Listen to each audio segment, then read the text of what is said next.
So, welcome to the Sunday afternoon Thai time 4 o'clock call. Today, we're going to revisit the middle path.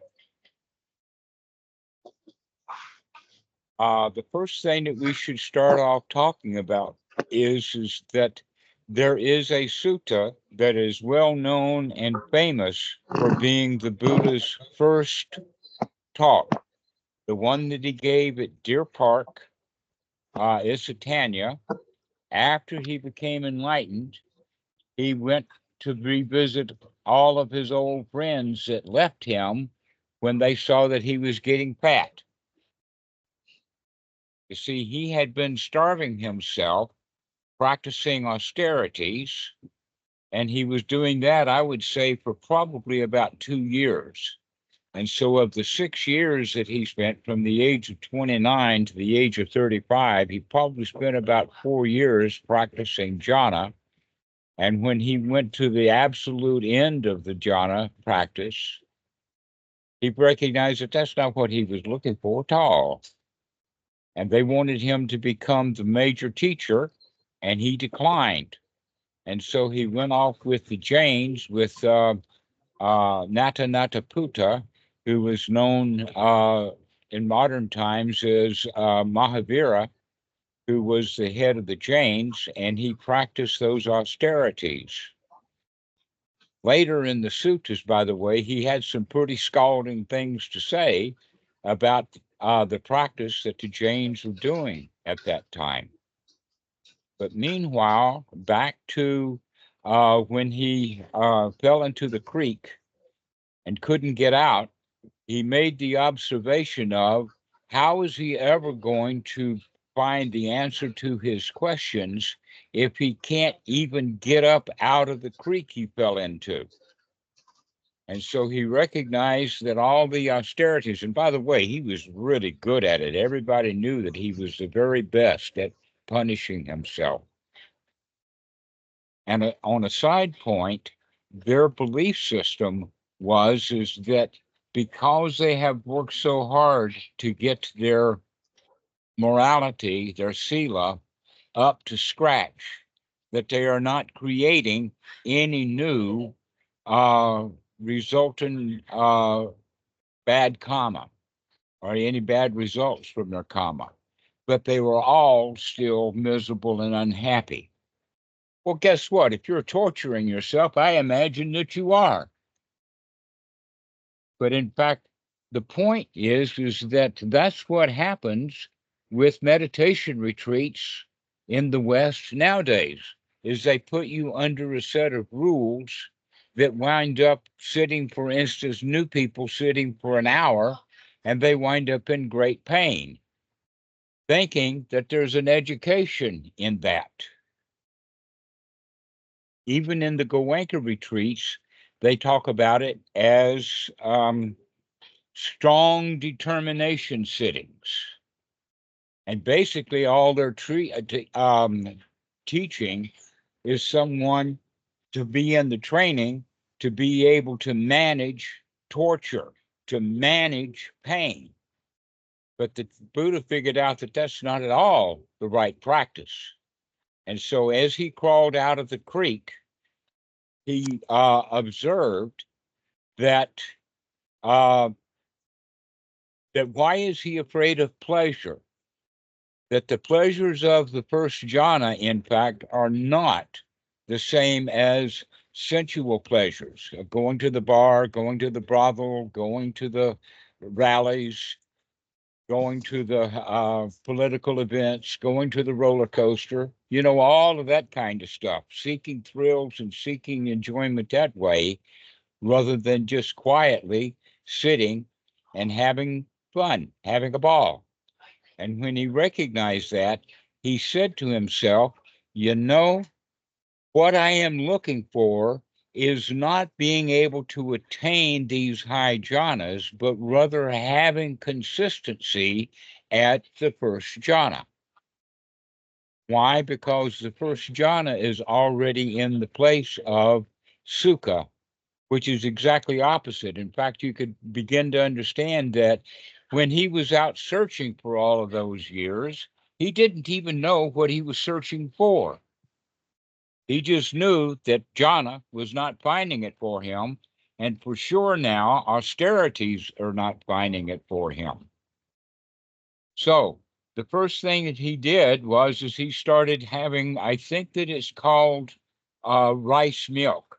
It was given to him by a cowherd daughter, and he began to have fat. Now, if you have been starving yourself, just one bowl of rice milk is going to put a little belly on him. And his friends didn't like that a little bit. And so they left him. And they went to Deer Park, which is probably about 40 kilometers or so from Bodh Gaya, where he was.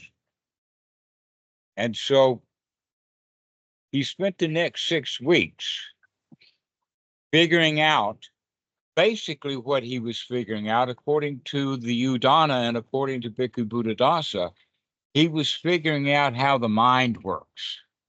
In the Pali, we call this Paticca Samuppada, and out of that teaching, he comes up with the Four Noble Truths.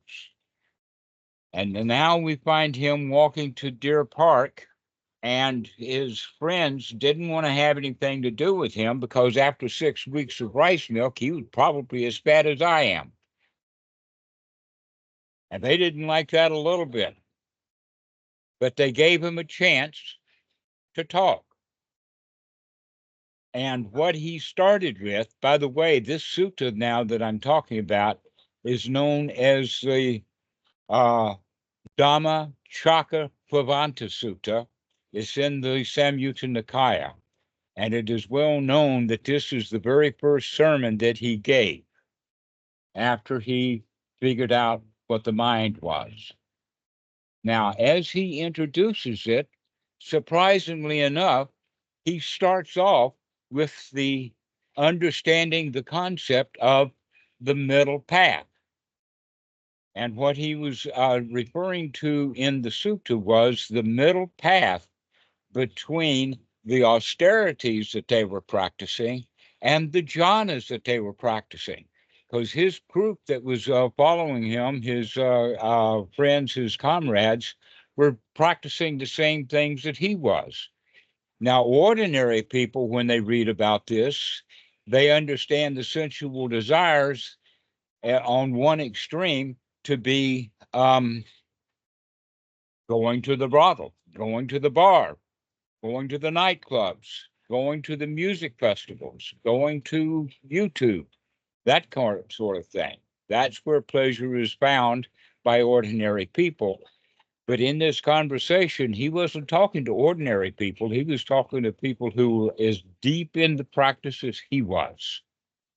And a lot of people then don't understand that the middle way is someplace between all of these austerities and all of this jhana practice that they were doing. So if you can understand that, then the middle path is not back into hindrances. If you have one extreme of the high jhanas and the other extreme of the austerities, when you get to the middle path, where do you land up? Do you land up back in hindrances? That's no place to land up. In fact, the hindrances is just more self-torture. No, the middle path winds up being that first jhana, being in a state of pleasure where you're not harming yourself with hindrances, nor are you seeking those higher jhana states. That the pleasure that you're looking for is the pleasure that can be found in the first jhana. Now, we can take that middle path concept and expand it to almost everything that's concerned with Dhamma. First example I'll give you is one extreme is the past. And the further back into the past you go, the more extreme you get. Hello, rebirthers and reincarnationists. And the other extreme is off into the future. And the further off into the future you go, the more extreme it is. Again, hello, rebirthers and reincarnationists. These are extremes. But the Buddha taught the middle path. And what is the middle path between the past and the future? Anybody got a clue?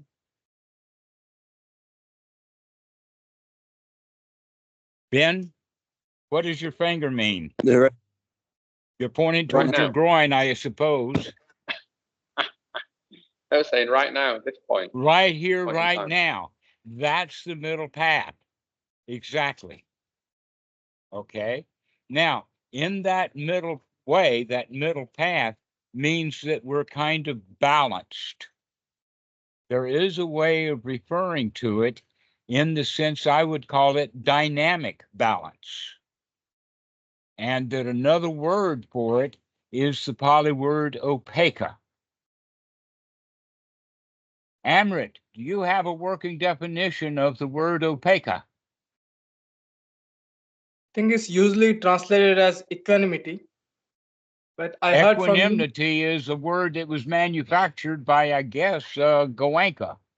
Have you Yes. ever heard of the word equanimity before?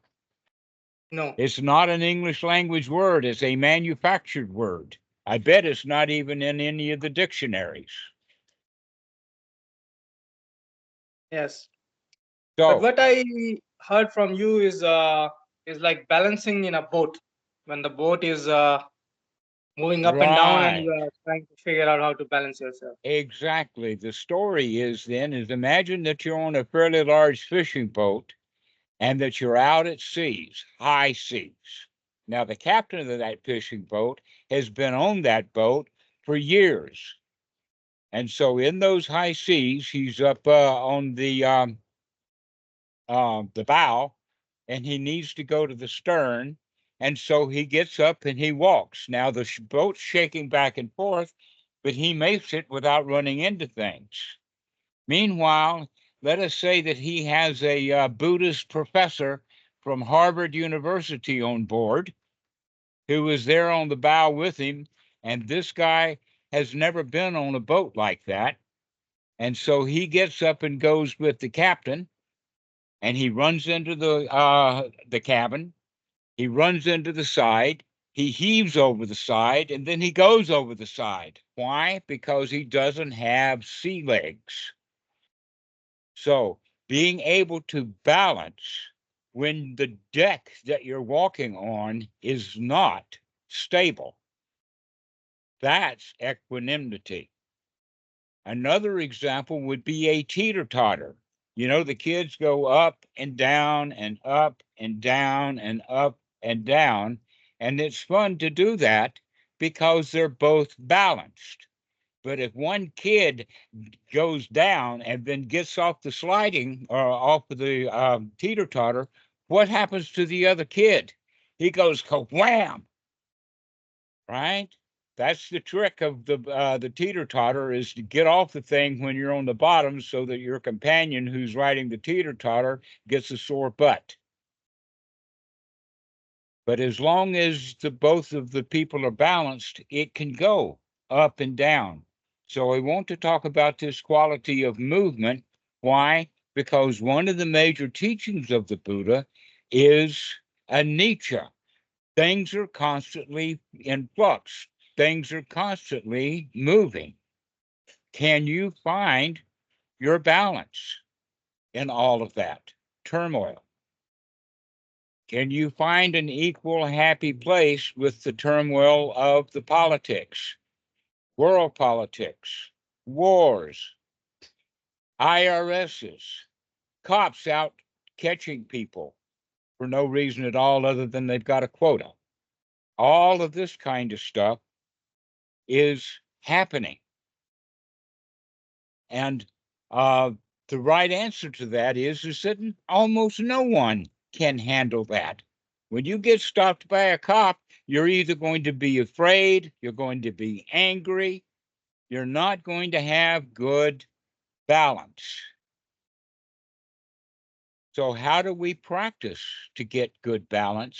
Is by going into seclusion, getting away from the world, getting away from it all, And then the next line is that only to find out that you brought the world with you when you went off into seclusion. So now you have two levels of seclusion. One is to get yourself physically alone. And then the second step is to get your mind out of the past, out of the future, out of the world, so that you can gain things stable and practice getting things stable, getting yourself okay. Now, that basically is not a one item shot. There's actually some progress, not much, and you can practice all of the levels of progress all in the same sitting or basically in the same moment. But I want to be sure that you understand that it's there. Almost everyone in the world, let us say 99.9%, probably even higher than that, live in a world of dissatisfaction. They are taught dissatisfaction.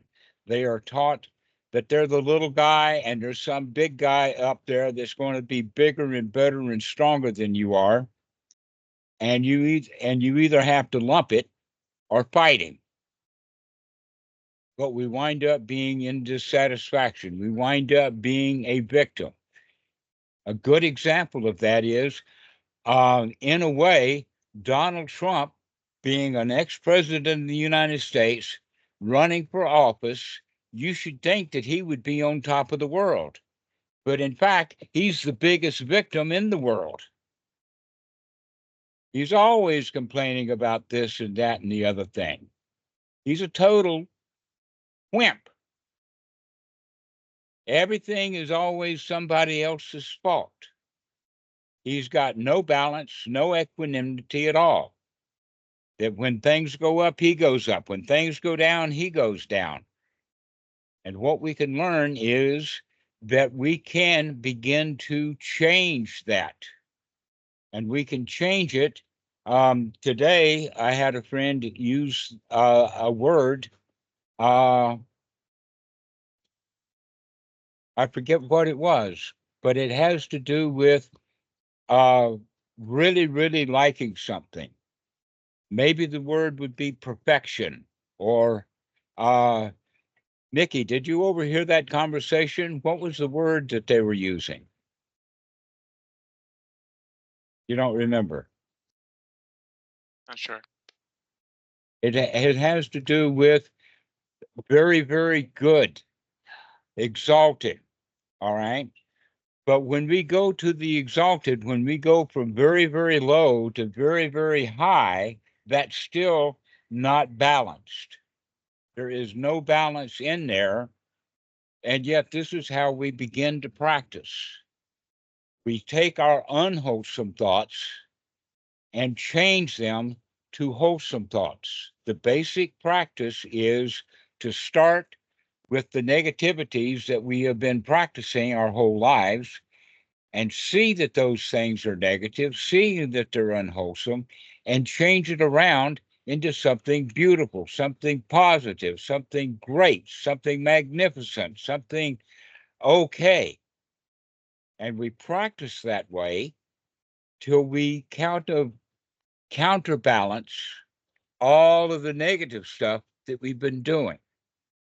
And then the third step, also from choice, is we move out of our positivity into equanimity, to allow things to be just the way they are. So, in order to gain equanimity, there is a word. These basically come from the Brahma Viharas, and the words are in this order: metta, karuna, mudita, upekkha. Now, this teaching is not actually from the Buddha, that the Buddha did not teach metta. What he taught was being able to control one's own mind.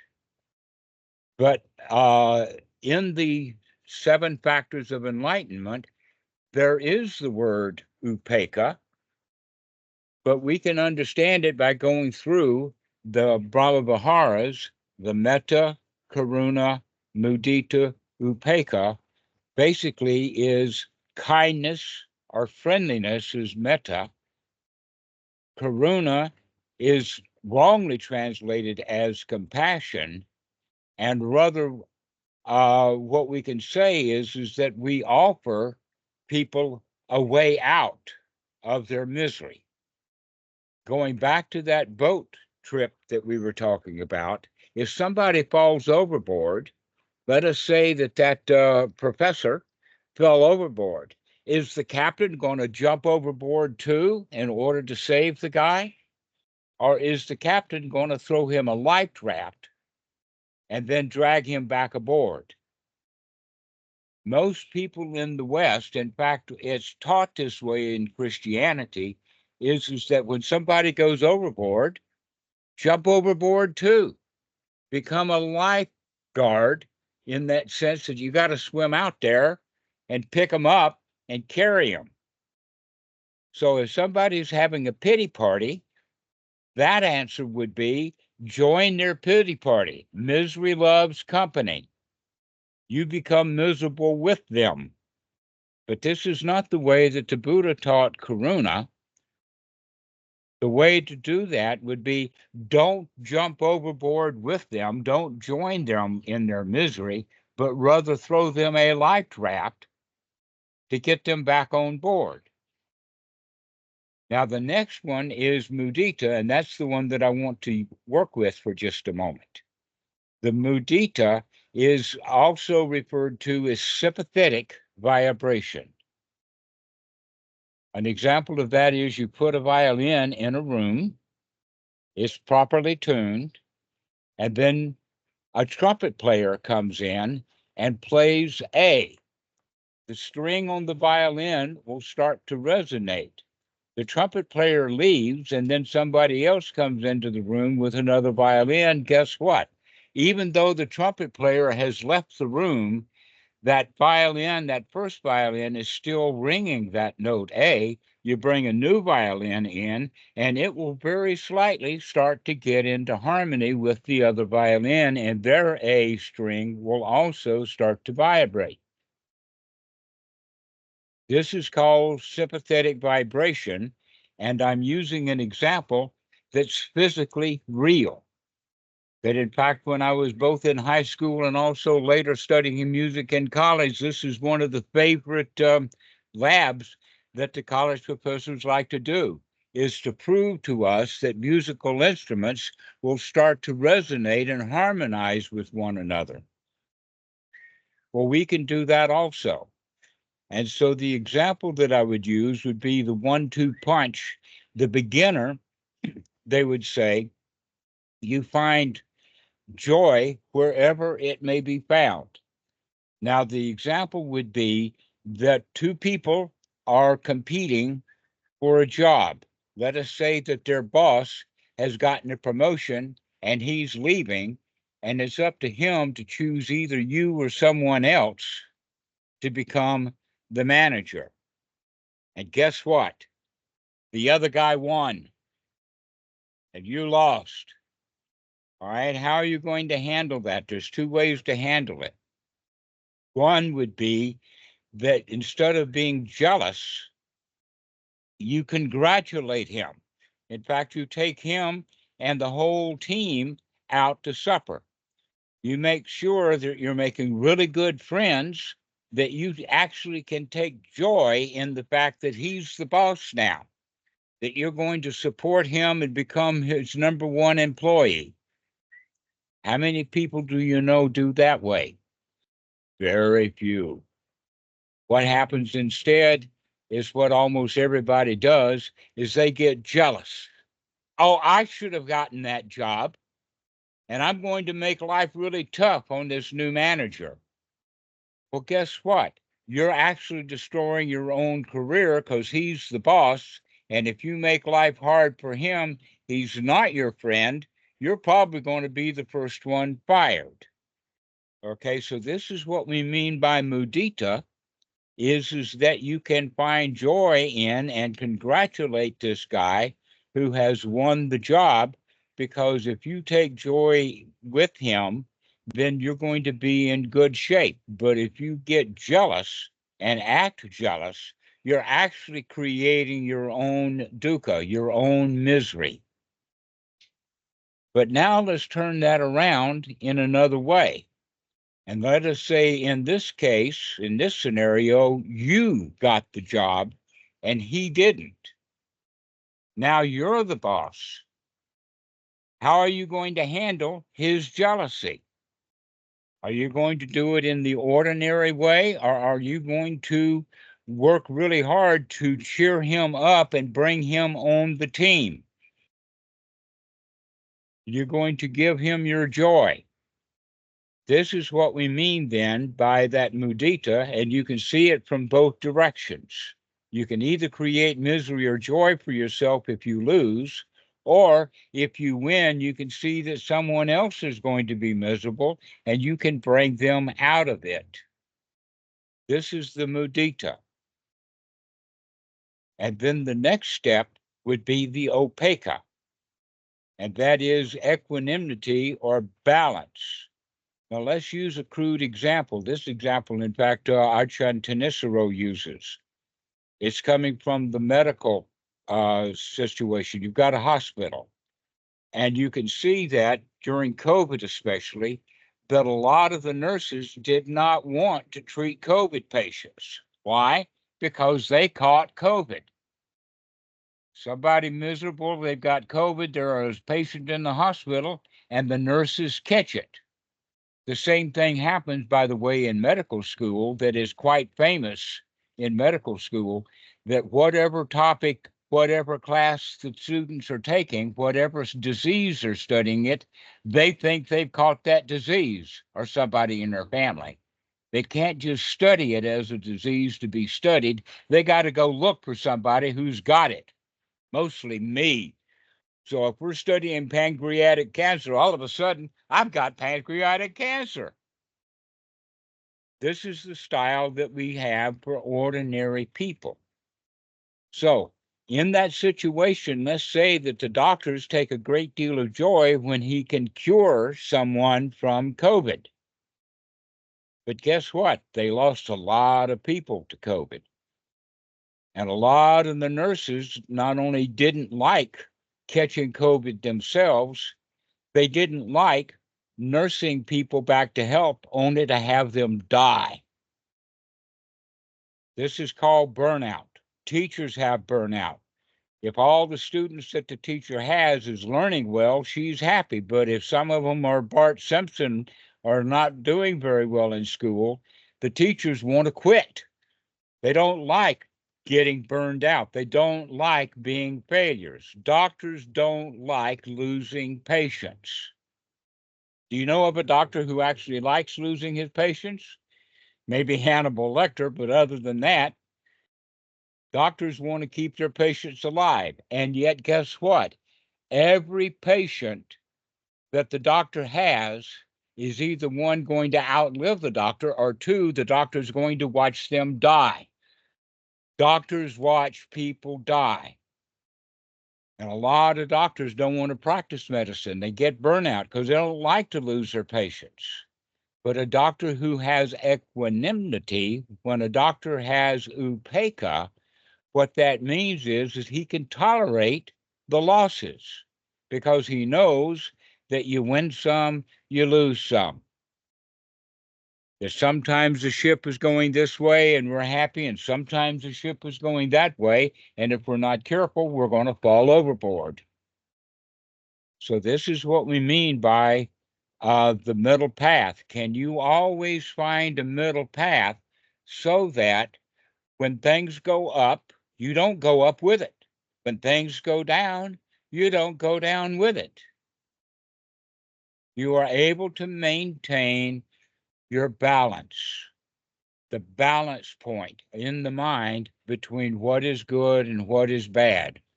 The balance is between unwholesome and wholesome. David, pop quiz. What words would you use for the balance point between unwholesome thoughts and wholesome thoughts? The balance points between wholesome thoughts and unwholesome thoughts. Neither unwholesome nor unwholesome thoughts. Mm-hmm. You want a hint? Say No thought at all. That's So the true. balance between being joyful that you saved your client and being miserable because he died is that balance point of having no feelings at all.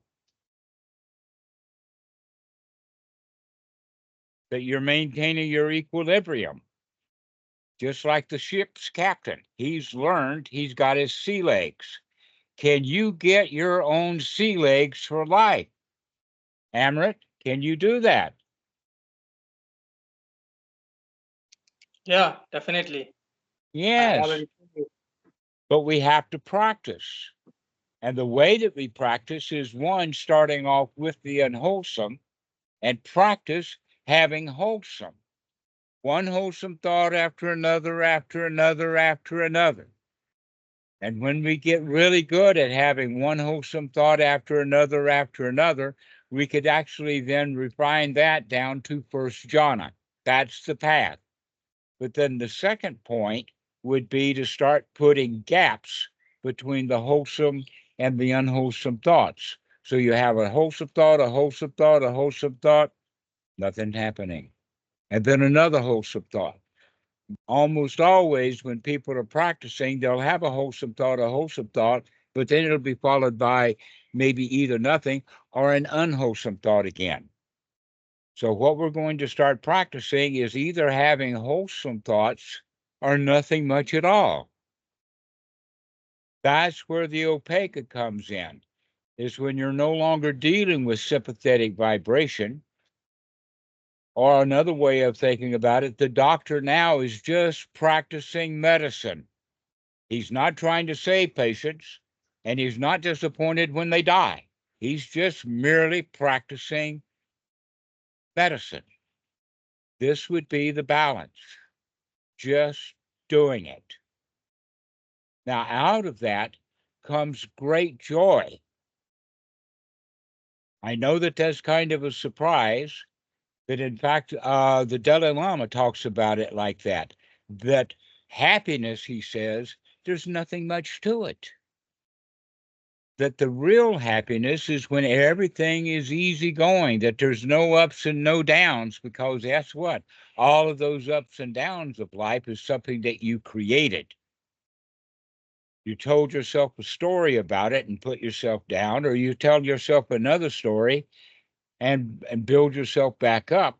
When you stop telling stories and allow reality to just be reality, it winds out being just a paradise. That's all it is, a real place. No ups and no downs to it. Just absolutely steady state reality. That's in great flux, by the way. Great turmoil. And yet one thing that's consistent to it is that reality itself doesn't have any feelings. When things go up in reality, reality doesn't have a reaction to it. It just maintains that equanimity, the reality of it. So, Thomas, do you have any remarks about this? It was a nice reminder. And definitely something related to these Dhamma talks. Sometimes I wanted to sit still the entire Dhamma talk.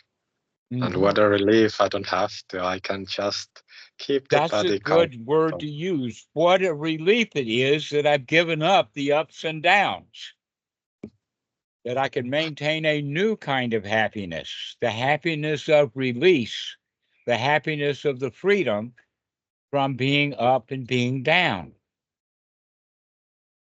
So the ship itself is going back and forth. The deck is going up and the deck is going down. But if you've got your sea legs, you can manage that.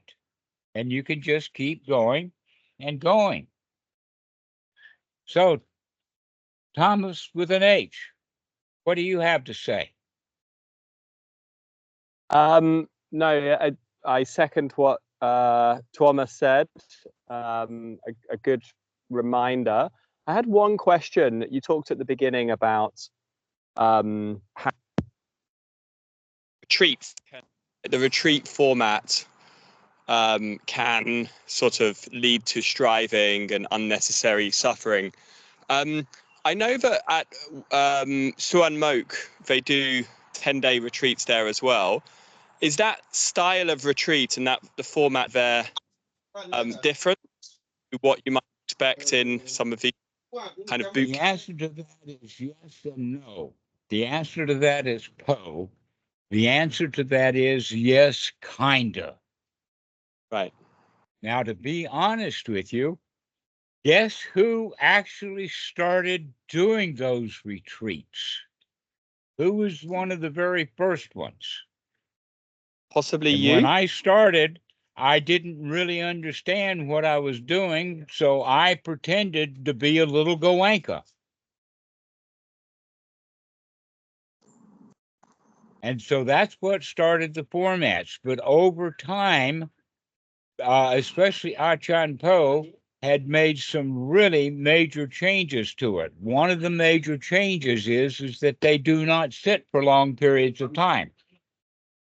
They only sit for 30 minutes, and they give proper instructions that if you get any leg pain, if you find discomfort, then the right thing to do is to stand up.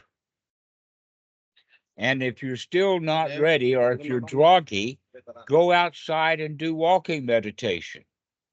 And then come back in after 5 or 10 minutes and sit back down. They never teach that at the Goenka retreat. Oh, no, you're supposed to sit there no matter how much pain you've got, waiting for the bell to ring. So at Wat Suan Mok, they give you a whole lot of options because they're not there to make you miserable. They're there. Also, the teaching is different because they do talk about getting rid of unwholesome thoughts and just beginning to sit there and enjoy yourself. I don't think I ever heard, with all of the times that I was sitting with Goenka, not once in the talks that he gave was he talking about changing the mind. In the beginning, they have the anapana, they call it, which was just watching the breath, watching the breath.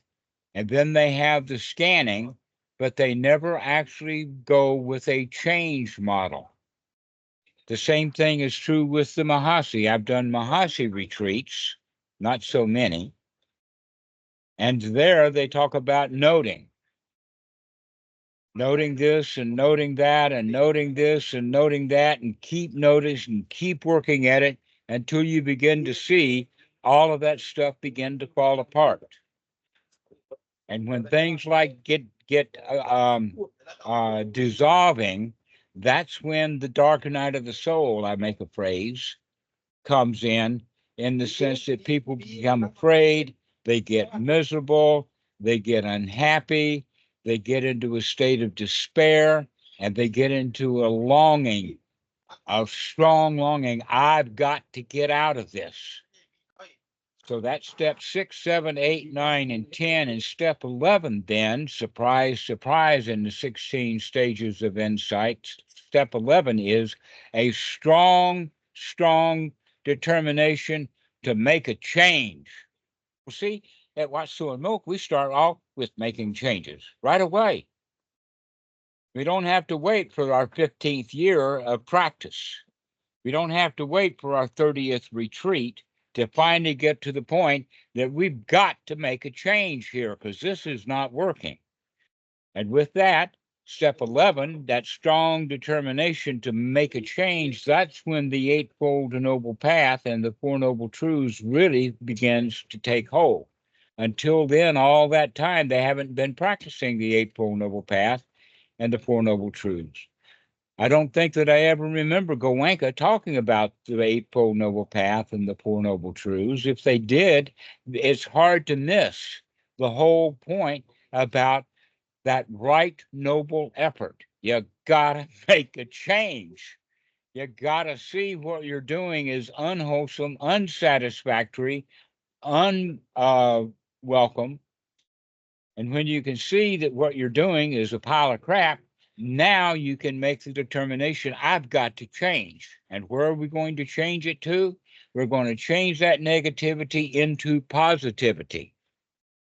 Everything is all right.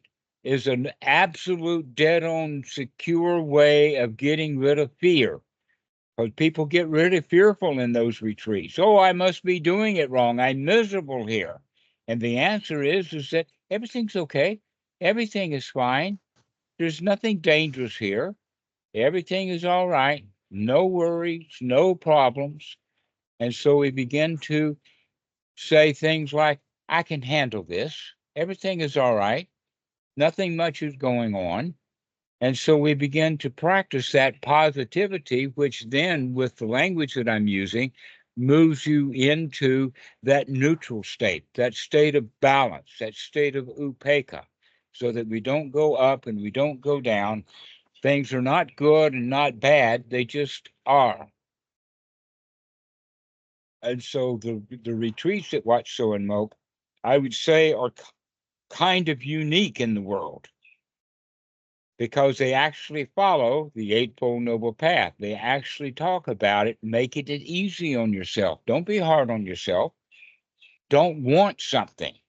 You see, almost all the people who take retreats, like the Goenka retreats or the Mahasi retreats, they want something. What do they want? They want to be enlightened.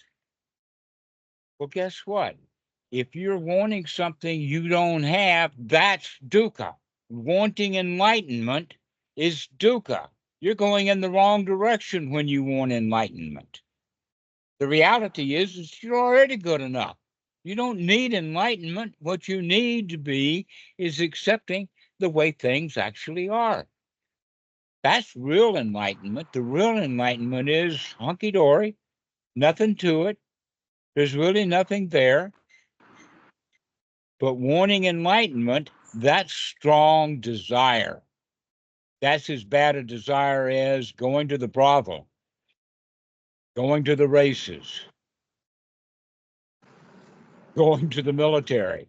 All of those ordinary things is because people want stuff. And here, or in the case of the military, wanting to get out of it. You want desperately to not go. But some of them are gung-ho, they're desperate to go. And the answer is, let's find balance here. Let's not go up and go down when things are up and down. We can maintain that equal place, that noble middle path. This is what the middle path is. So, Ben, do you have any comments? I did have a day, maybe a few days back, when I noticed that for quite a chunk of the day, I was just, I was out and about, walking around, but I wasn't thinking, and it was so much more peaceful, so much calmer, so much more, just see things and hear things, but it didn't cause a reaction, and it was calm, good.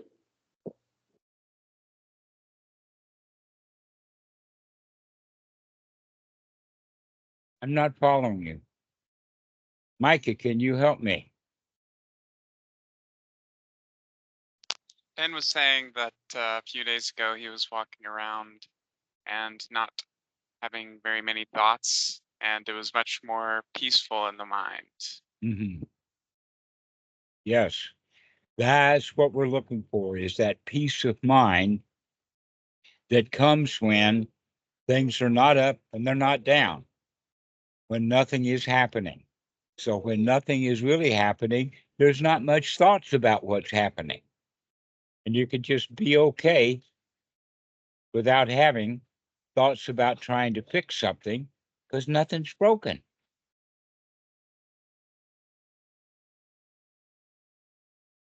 Ivan, do you have something to say?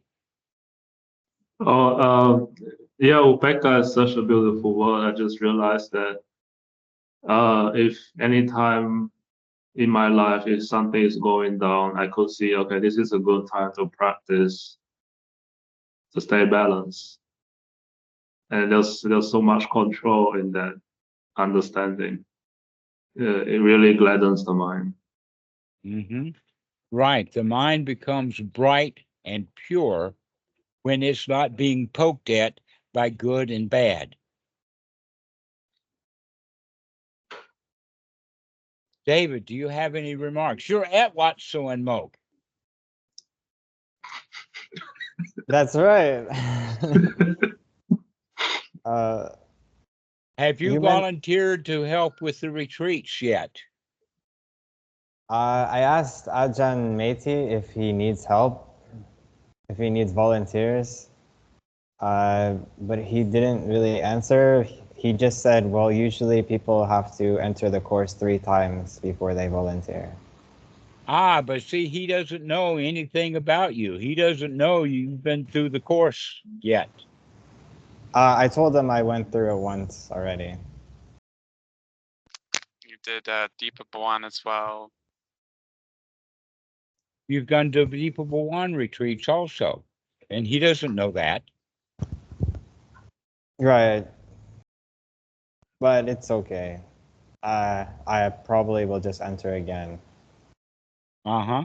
Well, the best thing to do is to not ask him to just show up and be a volunteer. I'm not sure if that would work. Well, right now, Cathal is at Dham Kiem.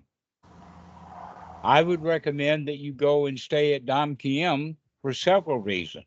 One is that Ajahn Meti does help with the retreats. Ajahn Meti is good.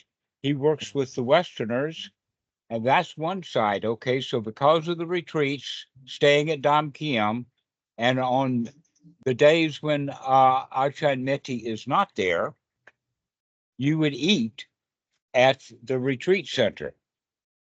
Because of that, you would become familiar to Ajahn Metta, or not Ajahn Metta, Kun Metta. Kun Metta. He would see you around if you stayed at Dham Kiem. Number 2, there's Kat there. You've got a good friend. Yeah. I do see him at least once a week. I see Kat, and I'm able to visit Dham Kiem during the day. But I don't know if I want to stay there yet, actually. Yeah. Well, if Kat can handle it, I'm sure you can. I could, but it's a question of, do I want to handle it? Well, you're handling Watso and Moke pretty well, I suppose. It's definitely much more loose here in terms of the schedules and rules and regulations. That's right. Watso and Moke is not a training Wat, but Dham Kiem, according to the let us say the style of Ajahn Meti, he in fact always Dham Kiem has been a training Wat. And so that would be of value to you. I know that you really like the laid back nothingness of Watso and Moke, but that's only because you can handle it. You'd be surprised at how many people freak out when there's nothing happening. They need that structure. Okay. And not only that, but the advice would be, when you know that Ajahn Meti is coming for you, get scarce. Be hard to find. Get scarce. Be hard to find. Yeah, be hard to find. When he's coming to look for me.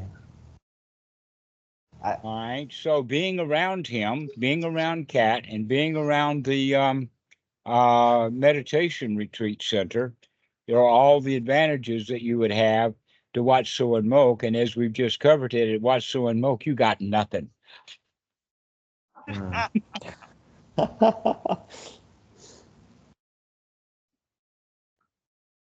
Yeah.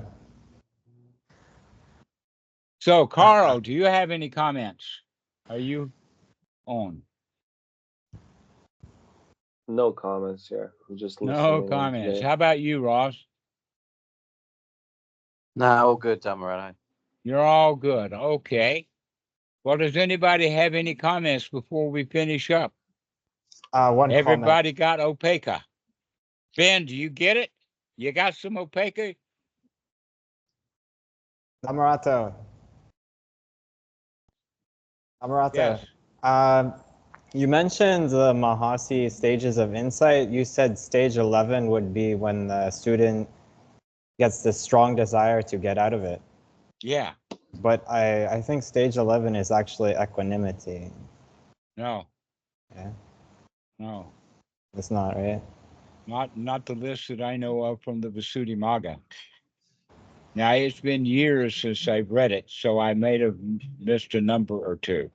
But I do know that strong desire to make a change, to get out of it, is the step immediately before the Four Noble Truths. And I strongly remember that that's step 12. And how can you, in fact, get equanimity directly out of coming from the night of the soul? You just bounce right into being in despair, into being equanimity. Not a chance. You've got to go through the positive to get there. You can't come from negative to zero. Why is that? Is because from the negative, getting to zero is an uphill climb. You're working. But if you're already on top, if you got the positive, then sliding down to zero is easy enough to do. It's a downhill journey. Now, what I'm talking about here is actually from electrical engineering.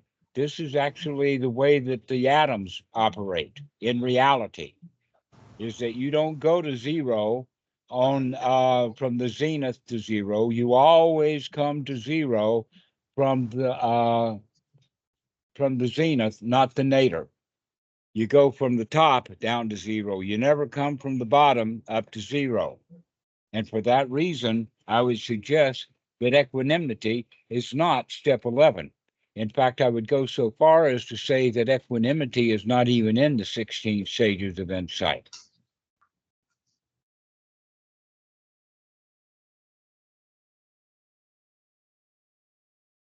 But the 16 stages of insight is about practice, that in fact, the 16 is ongoing evaluation, which is what we start with. Funny like that the place that the 16 stages of insight end up with is where we start. So in a real important way, you could say then that the 16 stages of insight is for normal people to come up to the level of noble, to where we are starting with noble. And it's through the noble and the understanding of wisdom is where we can come from the negative to the positive to the balance. So I challenge you, go get that 16 stages of insight and show me equanimity, especially as step 11. Sure, you'll find it someplace on the internet. Amrit, go right ahead. I'm listening. Yes, one question. So Mahasi took the 16 stages of insight directly from Visuddhimagga? Let me say that there's two Mahasi methods. It's important to understand there is Mahasi Savadal, who was the grandfather, the guy who got it all started. And in his work, you will find a whole chapter on joy.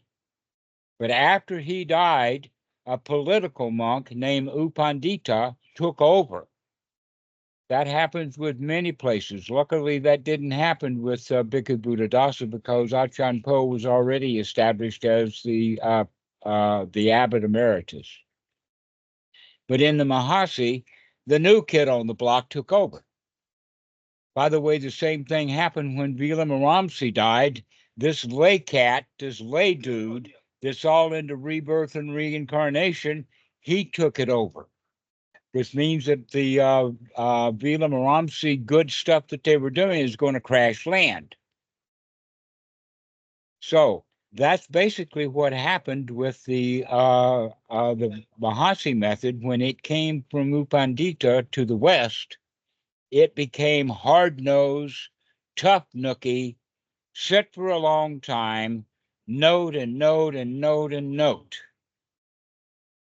It was like he missed out on the very best part of the practice. And so that's what Western Mahasi method is. It's not actually Mahasi's method, it's Upandita's method.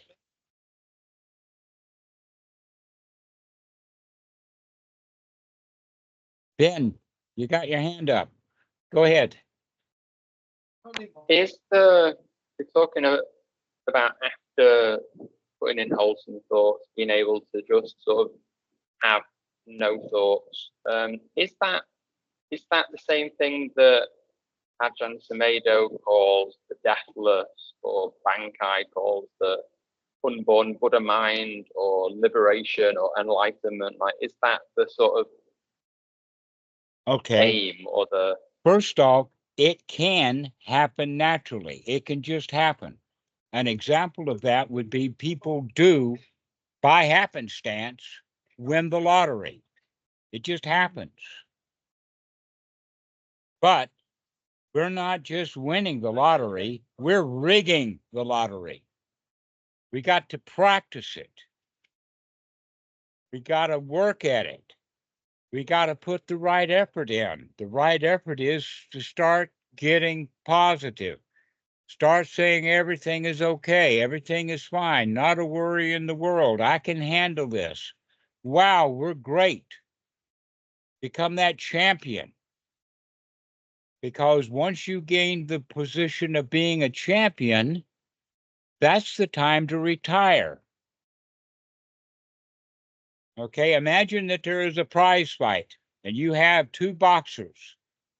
And after the fight, both of them go to a massage and get a massage. And while the two boxers are getting massage, you can imagine that the winner is having different thoughts than the loser. But the loser is saying, oh, I've got to do this. I've got to work harder. I've got to get this going. Or maybe he's having thoughts of, oh, I should quit this because I'm no good at it. To where the winner may say, hey, I'm on top of the world. Now is the time to retire. That Muhammad Ali would have probably not gone back and done any boxing after he became the world champion, except that they took his championship away from him. But in fact, you could see that where that happened was that he did retire, because when he was drafted, he wouldn't go to war. Here he is, the world champion prize fighter, and he won't even go fight for the U.S. government. And so they stripped him of his title and put him in jail. And after that, he comes back to get his title again. If he had just kept his title, then he could have quit in success. So this is the way that we practice, is we've got to get really successful at our practice, and then we can just relax. We've won. But if we're not successful at our practice, that's where most people quit their practice, is because they're not successful, but then they haven't got anything for their practice. Oh, that Buddhist stuff is just a bunch of crap, is their attitude. Why? Because they're not successful at it. This is what I again mean, that you can't come to zero from the nadir. You can only come to zero from the zenith. You got to learn to become a champion. You got to learn to have one house happy, wholesome thought after another, after another, after another, after another, before you can put real gaps in it. Who did that?